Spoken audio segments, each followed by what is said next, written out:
اور ناظرین کے الیکٹرک کی بے حسی نے کراچی والوں کی زندگی اجیرن بنا دی ہے۔ شدید گرمی میں شہری بدترین لوڈ شیڈنگ کا سلسلہ بھی جاری ہے۔ ملیر 15 اور قائدآباد میں بجلی کی طویل بندش کا سلسلہ جاری ہے۔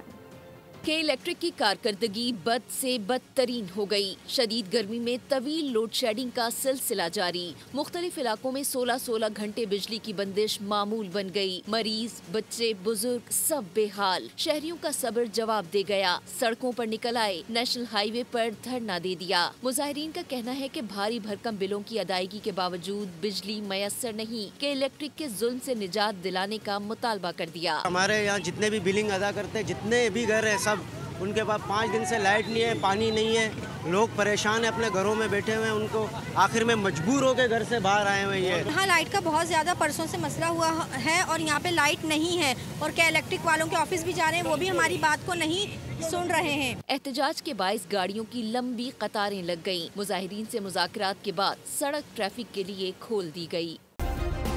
سبسکرائب کریں اور بیل دبائیں تاکہ کوئی خبر رہ نہ جائے۔